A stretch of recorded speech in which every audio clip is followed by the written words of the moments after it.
ये 6 दोष जिसमें होते हैं उसे भगवत सिद्धि प्राप्त नहीं होती। परमार्थ की उन्नति चाहने वाले, भगवान को प्राप्त करने वाले को ये 6 दोष त्याग देना चाहिए। महात्मा विदुर जी कहते हैं क्या? पहले निद्रा त्यागने का मतलब उचित निद्रा, 4 घंटे 5 घंटे। इसके बाद 6 घंटे उसके आगे जुड़ता है जो बहुत मेहनत करता है। 7 घंटे उसके आगे जुड़ता है जो गृहस्थी में है, थोड़ा भी परमार्थ में अगर अभी चलना शुरू किया है। इसके आगे जो सोते हैं वो भगवान जाने। और कलयुग की रीत ऐसी हो गई, वो कह रहा था कि हम सबको नरक पहुंचाएंगे। सूर्य उदय होते समय जो सैया में पड़ा सोया होता है, उसकी बुद्धि, उसकी श्री कीर्ति, आयु, ये सब नष्ट होता है। और प्रायः इस समय हमें लगता है कि 100 में 30 जगते होंगे और 70 सोते होंगे सूर्य भगवान के उदय होने, या और प्लस हो सकता है, और प्लस हो सकता है। 4 बजे जग जाए वो तो बहुत बड़ी बात है। हम कह रहे हैं 5 बजे, हम कह रहे हैं ऐसे जग जाओ कि सूर्य भगवान उदय हो रहे हैं, आप जल्दी से नहा धो के 2 चुल्लू अर्घ तो दे दो। भुवन भास्कर पधारे, अर्घ देने की तो बात जाने तो 11 बजे दिन तक सोते हैं। हमें लगता है इनकी जिंदगी क्या है जो 11 बजे दिन तक सोते। 11 बजे तो विश्राम का समय दूसरा आ जाता है। 1 बजे रात के जगह तो 11 बजे तो थोड़ा विश्राम का समय आ जाता है। ये 11 बजे तक जगते होंगे तो राजभोग कब पाते होंगे? इनका शयन भोग तो निशाचरी ही होता होगा। रात्रि में 11 के बाद नहीं, 2 बजे सोते होंगे। 3, 4, 5, 6, 7, 8, 9, 10, 11, मतलब कम से कम 9 घंटे सोते हैं। ये जिंदगी ठीक नहीं। इससे पूरा का पूरा आपका परमार्थ नष्ट हो जाएगा। विदुर जी महाराज कह रहे, एक बार कुछ ऐसे नाइट ड्यूटी वाले जन हैं, हमें लगता है अगर ऐसा कुछ हो तो सूर्य उदय के समय उठ जाओ, हाथ मुंह धो करके यार सूर्य भगवान को प्रणाम करो और थोड़ा नाम जप करो, फिर सो जाओ। अगर आप रात में जगह ड्यूटी पर सूर्य उदय के होते समय अगर सोते मिले तो आपके सुकृत नष्ट हो जाएंगे। पक्का समझो, आपका श्री वैभव क्षीण हो जाएगा। आपको लगेगा बहुत धनी है। अरे ये धन कितने मिनट का भैया, आंख मुंदी खत्म खेल जाएगा यहाँ का बैंक बैलेंस। हम उस धन की बात कर रहे हैं जो तुम्हें जन्म मृत्यु के चक्र से छुड़ाएगा। पहला है निद्रा, इस पर शासन करो। दूसरा है तंद्रा। तंद्रा का मतलब होता है ना नींद है ना जागृत है, वो एकदम खोए रहते हैं, ऐसे चेतना में आए, ना सो रहे हैं ना जग रहे हैं। सोने का मतलब था, सोने में एक अलार्म बजता रहता, वो पता चल रहा है कि सो रहा है। और एक तंद्रा होती कि उसमें अलार्म नहीं बजेगा, वो चल रहा, वो तंद्रा। और तीसरा भय। किसी ने हमसे पूछा कि आपको भय है?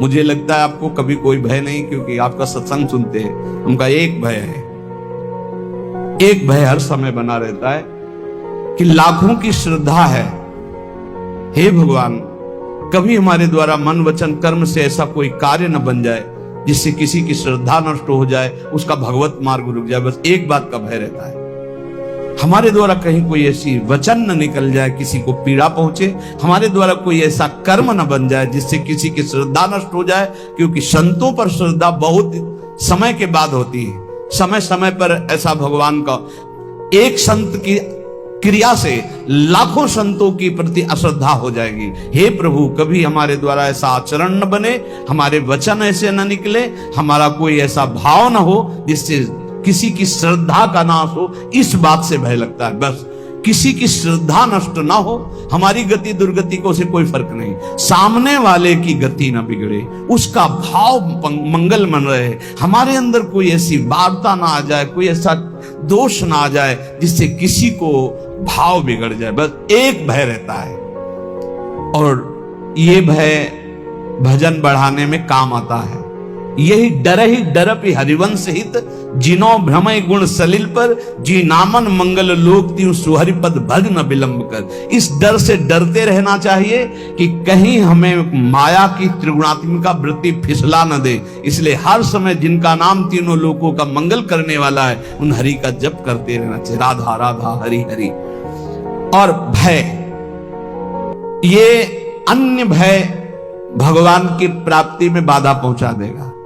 निद्रा, तंद्रा और भय और क्रोध, ये तो निश्चित समझो, अनुभव की भी बात कह रहे हैं, महीनों के भजन को शांत कर देता है। जो भजन का तेज उत्पन्न होकर ज्ञान प्रकाशित करता है उसी को बैठाल देता है। क्रोध नहीं आना चाहिए, गुस्सा नहीं आनी चाहिए।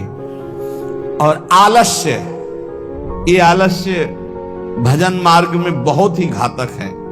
अरे कल कर लेंगे, 11 माला तो कहा है, आज 5 कर लिया है, कल 11 और 6 कर लेंगे, और कल ही आलस्य दिखाएगा, परसों कल धीरे धीरे खत्म नियम। दीर्घ सूत्रता, हर कार्य को आगे टालते रहना। निद्रा, तंद्रा, भय, क्रोध, आलस्य, दीर्घ सूत्रता, ये 6 दोष भगवत प्राप्ति नहीं होने देते, इसलिए इनका त्याग करें। जो अपने सुख में प्रसन्न नहीं होता, दूसरे के दुख में हर्षित नहीं होता, जो दान देने के बाद कभी किसी से बोलता भी नहीं है कि मैंने इतना अमुक को दिया, बिल्कुल शांत, कोई जानता ही नहीं कि दिया, वह भगवत मार्ग में आगे बढ़ता चला जाएगा। चाहे जैसा सम्मान, प्रियता, सुख, अनुकूलता, बिल्कुल गंभीर। दूसरे का दुख देखकर दुखी होना, ना कि हर्षित होना। और अपना जो दान है वो कोई जान ना पावे कि हमने दिया है। ऐसे 3 प्रधान आचरण ये हैं जो भगवत मार्ग में आगे बढ़ाते हैं। एक भक्त थे, एक दिन वो कह रहे थे कि हमारे हृदय में एक प्रबल लालसा जागृत हुई, जिसे छत्रपति वीर शिवाजी ने अपने गुरुदेव को सब कुछ दान कर दिया। मेरा हृदय कहता है मैं अपने गुरुदेव को अपने प्राण तक दान कर दूं, फिर भी मैं संकुचित हूं कि गुरुदेव को मेरे प्राण किस काम में आएंगे। जब मैं देखता हूं कि अपने गुरुदेव को जो देना चाहता हूं अरुचि है, तब मुझे लगता है क्या करूं जिससे मैं अपने गुरुदेव को प्रसन्न कर लूं। अंदर ये बात जरूर है, और ऐसा नहीं कि वो कोई साधारण पुरुषों में कि घर गृहस्थी के ऐसे ही नहीं, ऐसे नहीं, अरबों खरबों का वैभव है उनके पास, बस ऐसे साधारण पुरुष की तरह रहते हो। दोनों पति पत्नी रो के ऐसे कह रहे थे, हृदय में लालसा, पर जब मैं देखता हूं कि मेरे पास जो कुछ है वो सब घास फूस है उनके लिए, तब लगता है क्या ऐसा कर दूं कि मेरे गुरुदेव प्रसन्न हो जाएं। ये बात जिनके हृदय में बनी रहती है कि मेरे इष्ट देव कैसे प्रसन्न हो, मेरे गुरुदेव कैसे प्रसन्न हो, वो कभी दोष कर ही नहीं सकते। बोले मुझे कभी कुछ नहीं चाहिए, न परम पद चाहिए, न कुछ भागवतिक चाहिए, न लौकिक चाहिए, आपकी केवल मुस्कुराहट चाहिए कि मेरे गुरुदेव प्रसन्न रहे। बस इसी बात से मैं जलता रहता हूं कि मैं क्या करूं जिससे मेरे गुरुदेव प्रसन्न हो जाए। ये बात जिनके गुरु प्रसन्न तो साहवन कूला, मिटी सकल कल्पित भयशूला। जो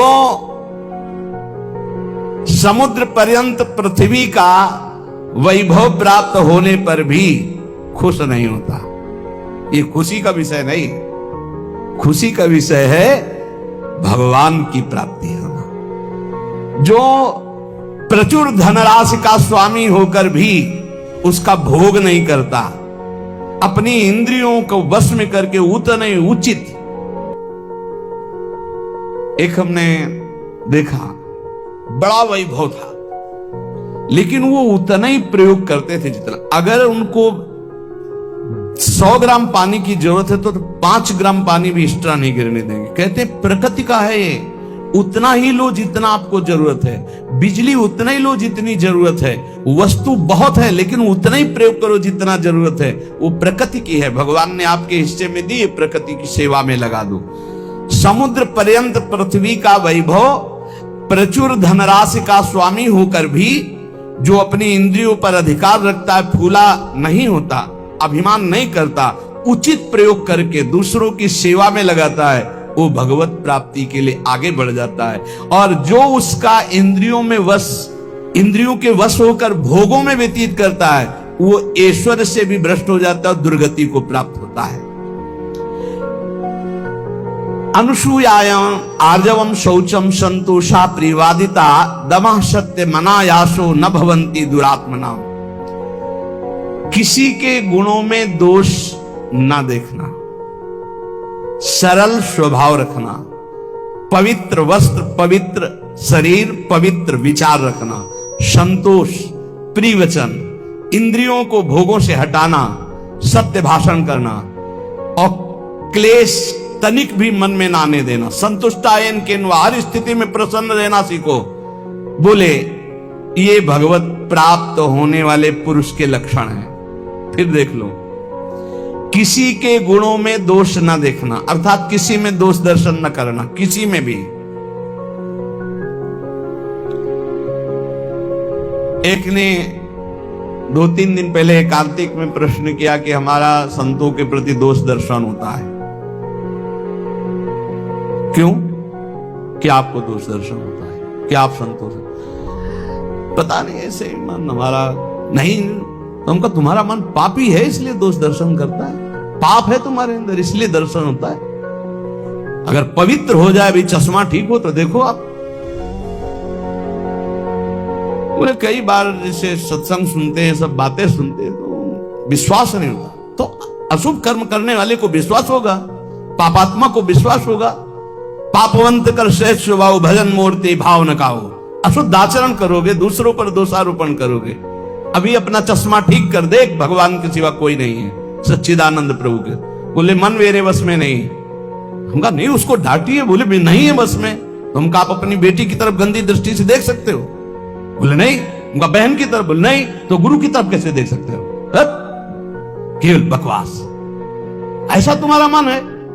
अगर ऐसा मन है कि जो तो फिर ऐसा भी कर सकता है, नहीं तो फिर ऐसा कैसे कर सकता है? शासन में एक तरफ छूट दे दो, एक तरफ उसको नहीं, ऐसा नहीं। मन पर शासन बुद्धि का हो और बुद्धि पर शासन शास्त्र और सद्गुरुदेव का हो, तब चलता है। किसी के भी गुणों में तुम्हें दोष देखने का अधिकार नहीं। तुम अपने दोष देखो। बुरा जो देखकर मैं चला, बुरा ने मिलिया कोई, जो दिल खोजूं आपनो तो हम सब बुरा न कोई। पक्की बात है, ईमानदारी से। अगर बुराई देखने चलो तो अपने हृदय रूपी महल में घुस के देखो तो अभी पता चल जाएगा। अनुसूया, किसी के गुणों में दोष देखना है सबसे बड़ा छिद्रान्वेषण, सबसे बड़ा भगजन मार्ग में बाधक भाव है। कभी इसको अंदर मत आने देना। आ जाए तो तत्काल प्रभु से प्रार्थना करना। सरल स्वभाव रखो, पवित्र वस्त्र रखो, पवित्र शरीर रखो, पवित्र विचार रखो, संतोष भाव रखो, प्रिय वचन बोलो, इंद्रियों को खुला मत छोड़ो, सत्य भाषण, क्लेश सहो, जितने भी दुख आवे आनंद पूर्वक सहो। तो बोले ऐसे लक्षण भगवत प्राप्त महापुरुषों में। अब वो भगवत प्राप्ति करने वाला है या भगवत प्राप्त होने ही जा रहा है, जिसके अंदर ये लक्षण आ जाते हैं और भजन परायण रहता है। हिंसाम बलम साधु नाम राज्ञाम दंड विवर्ध बलम शुशुषातु बलम स्त्रीणाम क्षमा गुणवताम बलम। दुष्ट पुरुष कटुक वचन और मारपीट करके अपना बल दिखाता है, लेकिन जो साधु पुरुष होता है वो मुस्कुराकर सहकर अपने बल का दर्शन कराता है। बलवान कौन? जो दूसरों के द्वारा कटु वचन विपरीत व्यवहार करने पर भी मुस्कुरा के चला जाता है, वही गुणवान है, वही बलवान है, वही क्षमावान है। इसलिए हे राजन, मैं मधुर शब्दों में कह रहा हूं कि यदि तुम्हें भगवत प्राप्ति करनी है तो ये निद्रा, तंद्रा, भय, क्रोध, आलस्य, दीर्घ सूत्रता, इनको त्यागो। गुणों में दोष मत देखो किसी के। सरल रहो, पवित्र भाव रखो, संतोष, प्रिय वचन बोलो, इंद्रियों का दमन करो, सत्य भाषण बोलो, और जितना भी क्लेश दुख आवे चुपचाप सह जाओ, नाम जप करो, भगवत प्राप्ति हो जाएगी। इन महान पुरुषों के वचनों का बार बार मनन करो और अपने आचरण में उतारो। कभी तुम्हारा कोई पुण्य दान आदि बन जाए तो ये तुम्हारा अहंकार अंदर से उठेगा कि उसका वर्णन करो मत करना, वो तुम्हारे बहुत काम आएगा आगे चल करके। कभी किसी को पानी पिला दिया हो, कभी किसी को भोजन पवा दिया हो, कभी कोई दान पुण्य कर दिया हो, मौन रहना, पूछने पर भी मत बताना। कोई पूछे वृंदावन गए थे, कुछ तो खवाया पिया होगा संतों को, मत बोलो अरे हमारे को खाने को नहीं, हम दूसरे को क्या खवा देंगे, हम ही को भगवान पवा रहे। ऐसे अपने पुण्य को छुपाओ। और अगर कोई संत महापुरुषों का समागम मिले तो भगवत प्राप्ति के योग्य जो वचन निकल रहे उनको ऐसे पकड़ो जैसे कोई गरीब आदमी संपत्ति को पकड़ता है। और उन वचनों का बार बार मनन करो, तो जैसे पात्र को मांजा जाता है तो निर्मल हो जाता है, ऐसे जब हम सत्संग के वचन चिंतन करते हैं तो हमारा मन, हमारा बुद्धि, हमारा चित्त, हमारा अहंकार ये निर्मल होने लगता है। निर्मल अहंकार भगवत स्वरूप है। इसलिए खूब नाम जप करो, सत्संग का मनन करो और इसी जन्म में हम भगवत प्राप्ति करें, ऐसा निश्चय करो। शेष चर्चा आगे। श्री राधा वल्लभ लाल।